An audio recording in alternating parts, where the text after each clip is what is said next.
My name is Evelyn Hart, and I used to believe that being a good mother meant never letting your children feel the cold you once felt.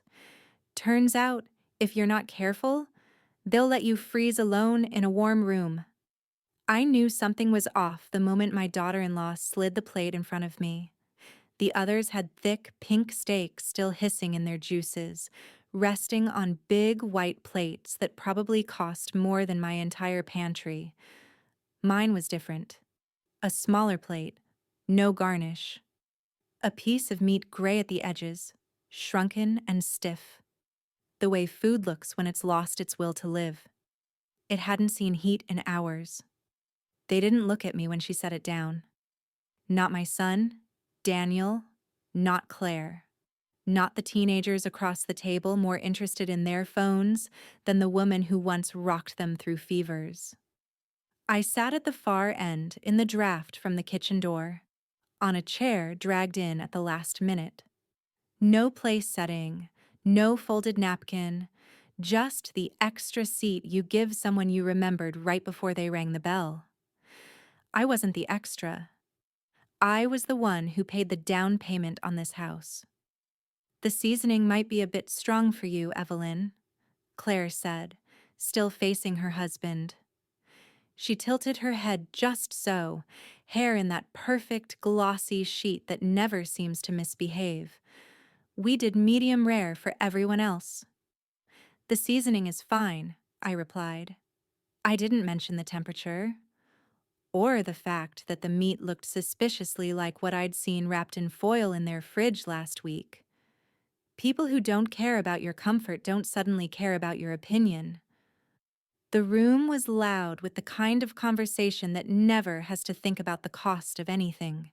Ski trips, new countertops, we might upgrade the SUV this year if the bonus is good.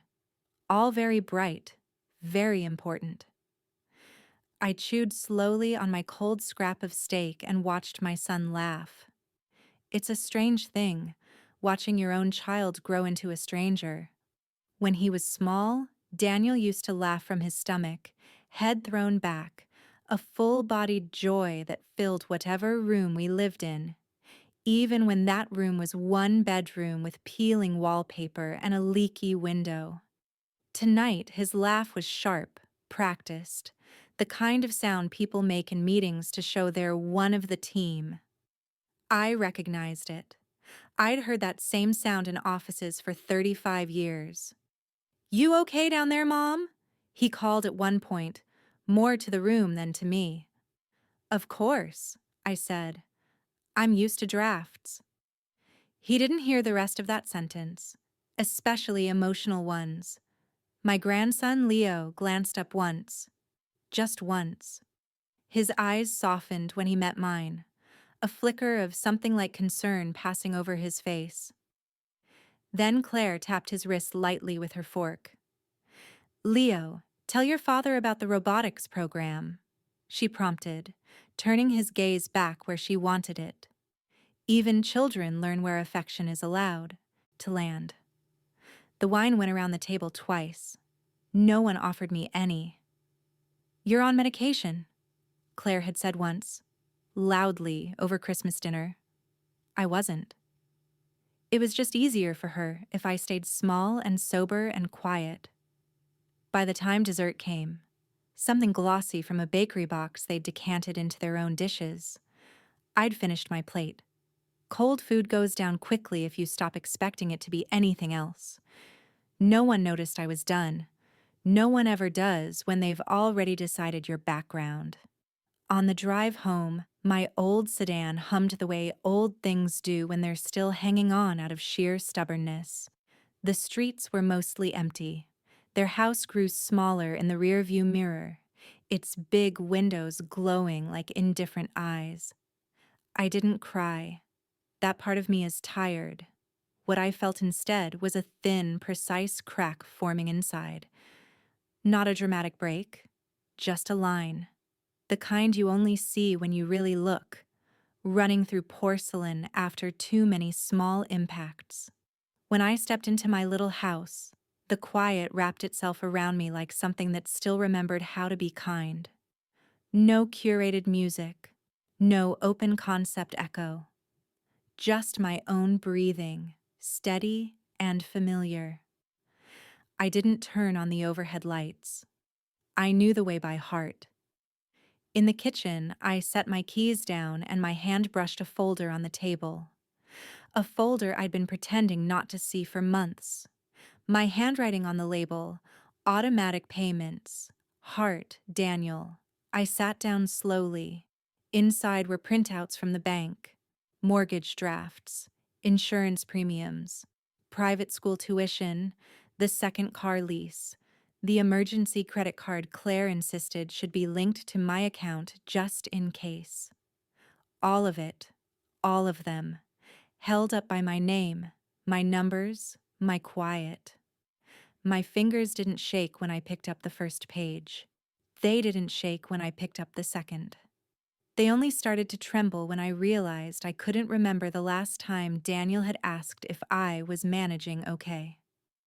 Help had quietly turned into entitlement, and entitlement had turned me into infrastructure. If you're still listening to me, and some part of this feels uncomfortably familiar, stay with me. And if you're new here, you can subscribe to EchoLens Stories so you don't miss what I did next, because cold leftovers were the last thing I swallowed politely. The clock on the stove clicked over to 11:59 p.m. I opened my laptop. The banking app logged me in with that little friendly chime it plays when it recognizes you.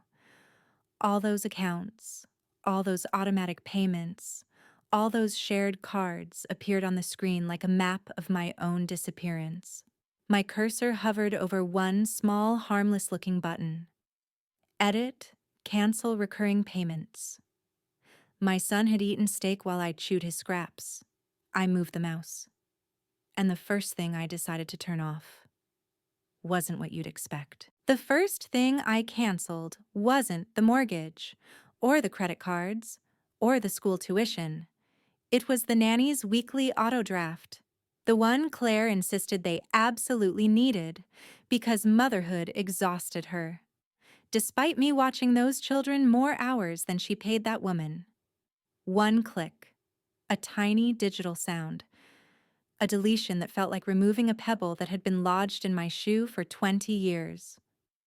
The screen asked, "Are you sure?" I whispered, "I've never been more sure," and hit confirm. A small, almost invisible relief spread across my chest.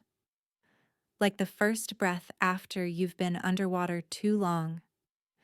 Next came the car insurance. The second car Claire insisted was essential because she refused to drive anything outdated. Funny thing, after everything I survived, the only thing outdated in that family was respect. The numbers were right there on my screen. 386,454 drafted every month from my account. My name on the signature line. My credit score at risk if I blinked wrong. I canceled it with the same calm precision I used to balance ledgers at the office. Then the private school payments. That one stopped me. Not because I couldn't cancel it, but because I remembered the day Daniel called me, voice shaking, saying the school might not accept the kids unless they paid in full. I paid the entire year that night. "Mom," he'd said, "you're a lifesaver." Funny how quickly a lifesaver becomes invisible when the drowning stops. I didn't cancel the school draft. Not yet. Not because Daniel deserved mercy, but because Leo, sweet, observant Leo, was the only one in that house who looked at me like I wasn't a ghost. So I left his line untouched. For now. The bank page refreshed again. And there it was. The big one. The thing that had quietly drained me for 12 years. The second mortgage on Daniel's house. They called it temporary support after Thomas died. Temporary had grown roots. Temporary had eaten my retirement alive. For a moment, I felt dizzy staring at the draft amount. The mortgage I'd been paying was more than what my husband and I once paid to own our entire home. My finger hovered over the cancel button, and that's when it hit me. All these years, I thought I was being a good mother, but what I really was a safety net they pretended was carpeting. Something stable beneath their feet they never stopped to appreciate because they assumed it would always be there. I closed my eyes and clicked. Recurring payment canceled. Just like that. 12 years of quiet sacrifice erased with a single press. But it wasn't anger that rose in me then. It was the calm clarity of a woman finally stepping into her own life after decades of waiting for permission. The room felt different afterward. The air lighter somehow. Like I had opened a window that had been painted shut for years. I stood, knees aching, and walked toward the filing cabinet in the hall. The same one Thomas built. The same one I used to keep color-coded when the kids were small. Inside the top drawer, under the manuals and tax forms, was a folder labeled Joint Account, Authorization. The paper inside was crisp, barely touched. Daniel's signature, mine. A neat line granting him full access in case of emergencies. Except emergencies had quietly turned into lifestyle. Vacations, restaurant bills, online shopping receipts that arrived at my house by mistake. I held the document up to the lamplight. For the first time in years, it didn't feel like love. It felt like permission I never meant to give. I picked up my old landline, dialed the bank's after-hours support. A young voice answered, cheery in the way people are when they assume your world is in order. "How can I help you tonight, ma'am?" "I need to revoke secondary access to my account," I said. "Oh, absolutely. May I ask the reason?" "Yes," I replied. "My son grew up." Silence on the other end, then a small, stunned, "Understood, ma'am." The representative processed the change. No hesitation, no argument, just a quiet efficiency that felt like respect. Something I had forgotten the shape of. When I hung up, the house was almost too quiet. But it wasn't the heavy quiet of loneliness. It was the clean quiet of a room finally cleared of clutter. I closed the folder, turned off the lamp, and went to bed, with a steadiness in my bones I hadn't felt since Thomas was alive. But I didn't sleep. Not really. Because I knew what dawn would bring. Not peace, not gratitude, but the sound of declining cards ringing like distant alarms.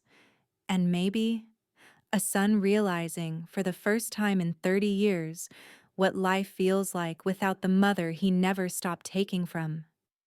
The first decline happened at 6:14 a.m. My phone lit up with a message from Daniel. "Mom, my card got declined at the gas station. System glitch?" I didn't answer. Not because I wanted to punish him, but because I was measuring oatmeal into a pot and stirring it with a wooden spoon Thomas once carved. A quiet morning for the first time in a long time. At 6:28 a.m. Tried another card. Declined again. Something wrong with the account? I sipped my tea. The birds outside chirped with the same optimism they always had, unaware that somewhere across town, my son was discovering the cost of convenience. At 6:41 a.m., my daughter-in-law joined the chorus. Claire, "Helen, this is urgent. My pharmacy card didn't work. Can you call the bank?" Imagine that. Me calling the bank. For them. Again. I tapped my fingernails lightly on the mug. Not irritation. Just thoughtfulness. The kettle whistled. I poured more water. Watched steam rise. Let the phone buzz into the table. Then came the voicemail. Clipped. Sharp. Panicked. "Mom, the mortgage bounced. They're charging us fees. I need you to call me, now." There it was. Not concern. Not curiosity. Just expectation wrapped in urgency. the sound of a man whose world had always been padded by a mother's quiet sacrifices. By 7:10 a.m., a flood of messages poured in. Mom, the insurance isn't going through. Michael's school payment failed. Did you cancel something? Why would you do this? Meanwhile, I buttered toast, opened the curtains, let sunlight touch the wooden floors. Dignity grows fastest in the light. At 7:22 a.m., a softer message lit the screen.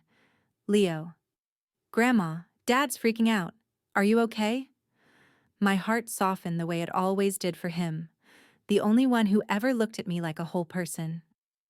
I wrote back, I'm perfectly fine, sweetheart. He sent a small heart, one single heart in a morning full of alarms. I set the phone aside. And that's when I heard the car. Fast. Too fast for a residential street. Gravel crunching hard under tires. A door slamming. Heavy footsteps. Then, bang, bang, bang, Mom!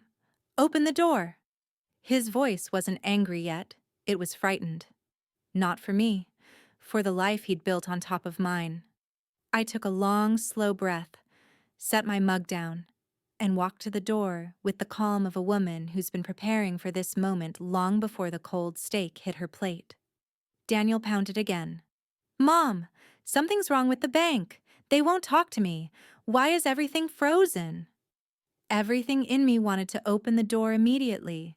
Motherhood trains you to respond to distress like a fire alarm, but motherhood doesn't mean servitude.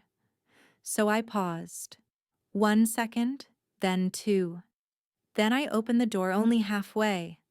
Daniel stood there, hair messy, jacket thrown over pajamas, eyes blown wide with panic. Mom, he said breathlessly, tell me you didn't do this. Behind him, Claire sat in the car, arms crossed so tight it looked like she was trying to fold herself into a single angry blade. Tell me, he repeated, that this is a mistake.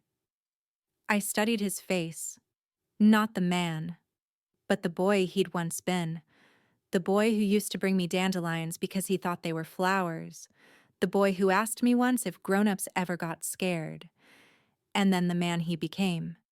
Uses his mother as an emergency fund and calls it love. No, Daniel, I said quietly, this isn't a mistake. His mouth fell open, words forming, excuses gathering like storm clouds. But why? Not yelled, not demanded, just asked. And for the first time in years, I answered him the way he should have always been answered. Because you stopped seeing me. You only saw my wallet. Wind rustled behind him, a crisp early morning breeze. Daniel's shoulders slowly sank, not in defeat, in realization. I didn't close the door. Not yet. I waited. And he finally said the one thing I never thought I'd hear. Mom, I didn't know it had gotten this bad. I nodded. You didn't look closely enough to know. A long silence grew between us. Not hostile, not cold. Just honest. He took a shaky breath. Can we talk? A simple question, a beginning. Not forgiveness, not repair. Just the acknowledgement that something had broken, and that he finally saw the cracks. I stepped aside. Inside, I said, we'll talk. But this time, Daniel, you'll listen. Daniel stepped into my home like he was entering a memory he'd forgotten. His eyes scanned the small living room, the framed photos, the worn armchair, the quietness that had always held him without asking anything in return. He looked disoriented, like a man who'd finally found the edge of a map he assumed had no borders. I motioned for him to sit. He didn't. He stayed standing, arms rigid at his sides, as if sitting would mean acknowledging he was no longer in control. Mom, he began, you froze everything, the mortgage, the cards, the insurance. I know, I said. He blinked. as if the simplicity of my answer stunned him more than the action itself. Why now? Why all at once? Why didn't you talk to me? Oh, Daniel, I whispered. I've been talking to you for years. You just didn't hear anything that didn't benefit you. He swallowed hard. Mom, that's not fair. Fair. The word sat between us like a misplaced ornament. Tell me, I said softly, what part of the last decade has been fair to me? He flinched, not outwardly, but in his eyes, a small crack widening. Mom, we needed help. Yes, I said. People do. But help turned into habit. Habit turned into expectation. Expectation turned into entitlement. He sank onto the edge of the couch, elbows on his knees, hands clasped. A posture I hadn't seen since he was a teenager preparing to confess something. When Dad died, he began, voice low. Everything felt impossible. The house, the bills, the kids. Claire was barely sleeping. You thought I'd catch everything you dropped. He didn't deny it. Not anymore. Maybe I did, he murmured. Maybe I leaned too hard. Daniel, I said gently, you didn't lean on me. You climbed onto me. That landed. Deep. Painful. True. He exhaled shakily. I didn't know it was hurting you. It wasn't hurting me at first, I said. Helping my son felt natural, but eventually, it became my identity. Not because you loved me for it, but because you expected it. He rubbed his face. Mom, Claire said. My voice hardened just slightly. Claire has benefited the most from my disappearing act. She doesn't get to narrate my exhaustion. He nodded once, slowly. A quiet acknowledgement that he had let his wife's version of events drown out reality. Mom, he said, I'm not a bad person. No, I said. You're not. You're just a comfortable one. Silence again. This time, not defensive. Reflective. He stared at the floor. Then, what do you want from me? Everything in that question was old. Obligation, transaction, solve the problem quickly energy. So I offered him the one truth he never anticipated. Daniel, I don't want anything. Not a payment. Not a promise. Not an apology wrapped in urgency. He looked up, startled. I want a son, a real one. Not a man who only finds me when something goes wrong. His eyes reddened. Slowly, embarrassed. Human. Mom, I don't know how to fix this. You don't, I said. You learn from it. The weight of those words softened something inside him. For the first time in years, he wasn't speaking to me as a benefactor or a problem solver. He was speaking to me as a mother. Can we start over? He asked quietly. I didn't smile. Not yet. Starting over requires honesty. Can you handle that? He nodded, and I gave him the first piece of honesty he needed to hear. Daniel, you let your wife treat me like furniture. His jaw tightened. Not in anger, in shame. And you, I continued, benefited from my silence. He didn't interrupt. That was progress. But the silence ends here. He swallowed again. Okay. Mom, I hear you. Good. But hearing and changing are not the same. We weren't done. Not even close. Because the woman he married was still out there, pacing like a storm waiting to be let in. And she was not going to stay quiet for long. The knock came exactly when I expected it. Rapid, sharp, impatient. Claire's knock, the kind that assumed the door belonged to her. Daniel stiffened on the couch, embarrassed. Mom, she followed me. I know, I said. Claire's voice sliced through the wood. Evelyn, open this door right now. I didn't rush. Not anymore. It took me 9 slow seconds to walk across the living room. 9 seconds in which I decided I would never shrink in her presence again. I opened the door. Her expression was a cocktail of outrage, entitlement, and just a hint of panic. A woman unaccustomed to consequences. "What?" she spat. "Is going on?" Daniel stood behind me, shoulders tense. "Claire," he said softly. "Mom and I are talking." "No," she snapped, pushing forward. "We're not doing this. We are not leaving until she explains why our lives are falling apart." Our lives. Not her mother-in-law's, hers. I stepped outside, letting the door fall mostly shut behind me. "What would you like me to explain?" I asked calmly. Her eyes went wide. "You canceled everything. Insurance, mortgage, school payments. Do you have any idea what kind of embarrassment you've caused? The dentist office made me wait like I was some kind of delinquent. Me!" There it was. Not concern, not confusion.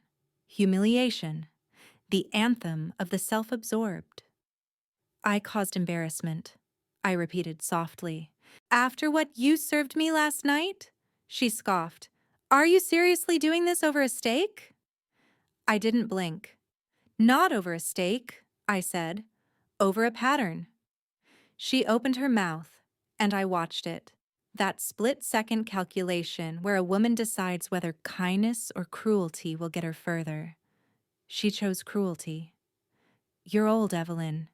You should be grateful we include you at all." Behind me, I felt Daniel flinch as if she'd slapped him. She wasn't done. "Look at your life. Look at your tiny house. Look at how limited you are. We gave you luxury. We let you be part of our world." I inhaled calmly, because now I saw it clearly. She didn't believe she'd been supported by me. She believed she'd been supporting me by allowing me proximity to her. "Claire," I said very softly, "you have misunderstood your position." Her chin jerked up. "Excuse me? You thought my money was a family resource. It isn't. It never was. It was a gift. Repeated too often." Her face flushed red. "I don't have to apologize for wanting comfort," she snapped. "No," I said. "You have to apologize for expecting it." She froze. I continued. "You have taken from me for years. You've used my labor, my time, my finances, my silence. And you've wrapped that dependence in judgment." "I don't depend on you," she shouted. "You do," I said. "And today is the first day you'll feel what life is like without it." Her mouth trembled, not with sadness, with outrage. "How dare you?" "Quite easily," I said. "With dignity I should have used years ago." Daniel finally stepped forward. "Claire." "Stop." She whipped around. "Are you taking her side?" "No," he said softly. "I'm acknowledging she's been carrying us." Her expression cracked. "You're unbelievable," she whispered. "Your mother is ruining our lives." "No," he corrected. "She's returning her life to herself." The silence that followed was lethal. Claire stared at him. Betrayal knotted in her jaw, and then turned that fury back to me. "You'll regret this, Evelyn." I shook my head. "Regret is what I felt every time I downplayed your disrespect. This is freedom." She stormed down the walkway, heels striking the pavement like punctuation marks in an angry letter. But just before she reached the car, she shouted, "This family needs stability. You can't just walk away from that." I replied gently, "I wasn't stability, Claire. I was a crutch, and crutches aren't meant to be permanent." The door slammed, the engine roared, and she tore out of the street like a storm refusing to admit it had already passed. Behind me, Daniel whispered, "Mom, she's not wrong. We do need stability." I turned to him. "And you'll find it," I said, "but not through me. Not anymore." He closed his eyes as if absorbing a truth he had avoided for half his life. "Can I come back tomorrow?" he asked. "Yes," I said. but not to talk about money. His shoulders eased. Okay, Mom. And when he left, the house didn't feel empty. It felt reclaimed. After Daniel and Claire left, my house fell into a stillness so complete that for a moment I felt suspended between two lives, the one I'd lived for decades and the one that had just begun. I sank into my old armchair, hands resting on the fabric Thomas once favored because it didn't show wear.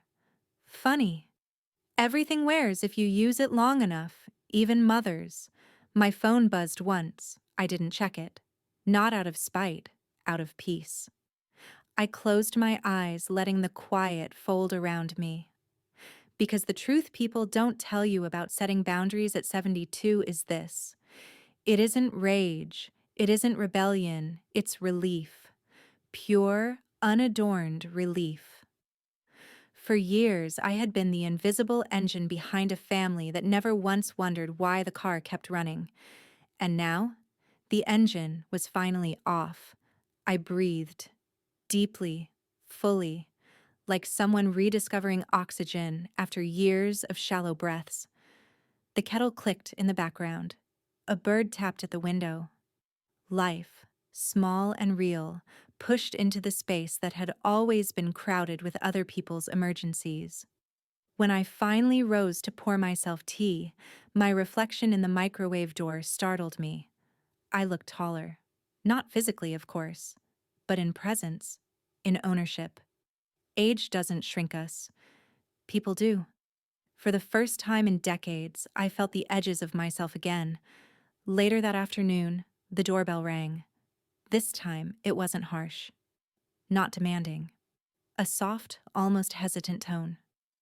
I opened the door to find Michael standing on the porch, backpack slung over one shoulder, hair mussed from the wind. "Grandma?" he said, voice barely above a whisper. "Can I come in?" My heart softened instantly. "Of course, sweetheart." He walked inside and sat carefully at the kitchen table, the way people do when they're about to say something big. He fiddled with his zipper before speaking. "Dad and Mom? They're fighting. A lot." He paused. "And Dad's really confused. Mom's..." He searched for the right word. "Mom's being Mom." I smiled gently for his sake. He exhaled, relieved to be understood without explanation. Then he said something that struck me clean through the ribs. "Grandma, I think you were the only grown-up in the whole family." A lump rose in my throat. Unexpected, sharp, tender. "Oh, Michael," I whispered. "That's not how it should have been." He nodded, eyes lowered. "I know, but it was. Children see the truth before adults learn how to hide it." He looked up again, braver this time. "I just want you to know, I saw what they did last night, and I didn't like it." Such simple words, such devastating honesty. I reached for his hand. "You're a good boy," I said softly. "Don't lose that trying to protect adults from themselves." He squeezed my hand back.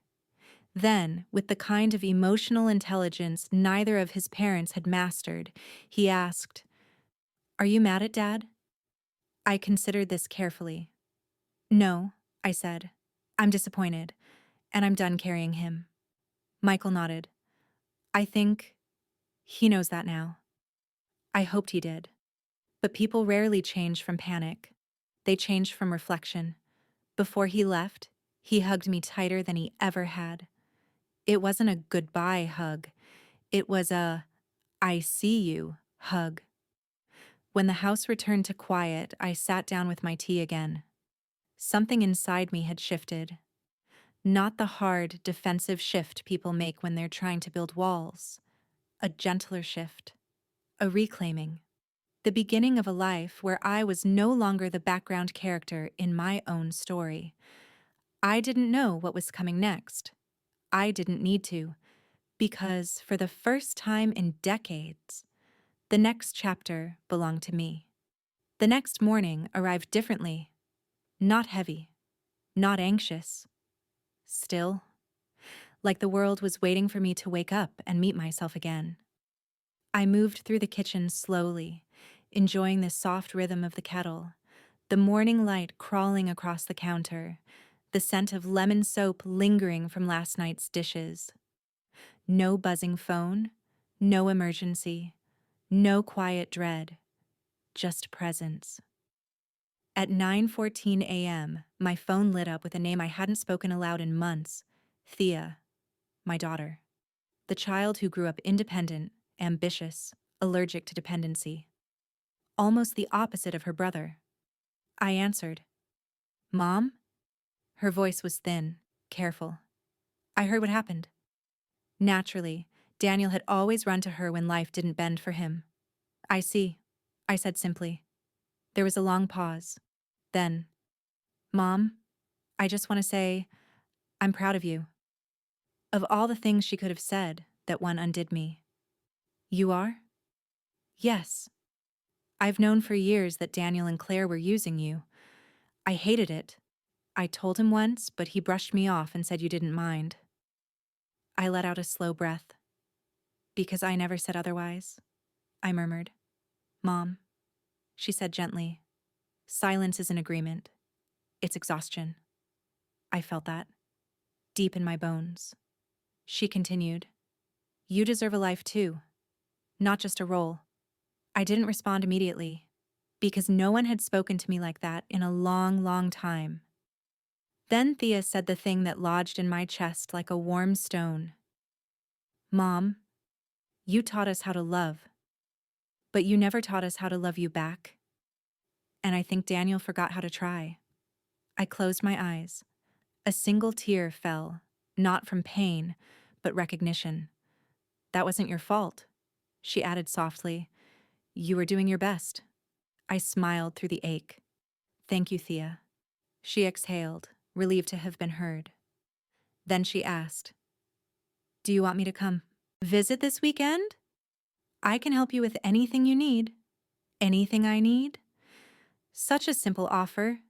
Such an unfamiliar one. I'd like that very much, I said. Before we hung up, Thea added, and Mom, don't let them make you question yourself. You didn't destroy anything. You simply stopped funding the illusion. Her words stayed with me long after the call ended. I looked around my little kitchen, sunlight warming the table, steam rising from my cup, the faint hum of the refrigerator. My life wasn't luxurious, it wasn't grand, but it was mine. And I realized then, for all their money, their vacations, their upgrades and renovations, I was the only one in this family who had built a life that didn't collapse when the credit cards did. That was the moment I understood. There is a difference between being needed and being valued.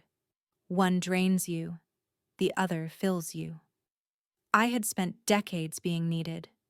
It was time to finally be valued, even if the first person to value me was myself.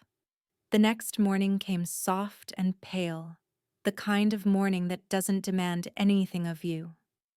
I sat at the table with my tea, letting the warmth settle into my fingers, feeling a quiet steadiness inside me. It was strange, not peaceful exactly, not triumphant, just aligned, as if the life I was finally living had been waiting for me all along. Around 10, I heard a car door shut, not slammed, closed gently. I stood and looked through the window. Daniel? He walked toward the house slowly, like a man approaching a place he wasn't sure he deserved to enter. No frantic pace, no shouting, no texts demanding explanations, just a son, humbled by consequence. He knocked once, softly, respectfully. I opened the door. He didn't step inside this time. He stood on the porch, hands in his pockets, head lowered. Mom, he said quietly, thank you for yesterday. Of all the things he could have said, I didn't expect that. He swallowed hard. I've been thinking a lot about how I grew up. about how Dad leaned on you, how I watched that and repeated it without realizing. I let him speak. He needed this. I can't change the last decade, but I can change what I do next. His voice wasn't desperate anymore. It was deliberate. Mom, I know I owe you money. A lot of money, and I want to repay it. All of it. I smiled softly. Daniel, I never asked you to repay the money. Then what do you want?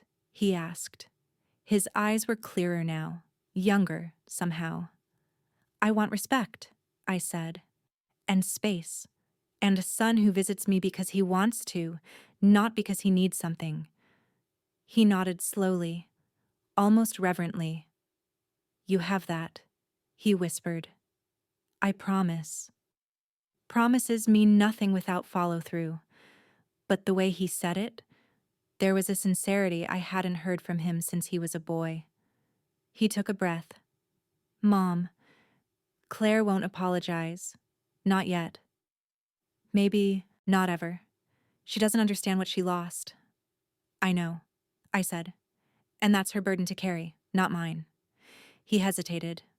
Can I come by on Sunday? Maybe bring Leo? Just for lunch? Lunch. Not a request for help. Not a plea for money. A visit.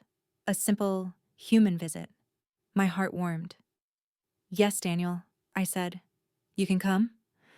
A faint smile touched his lips. Relieved. Grateful.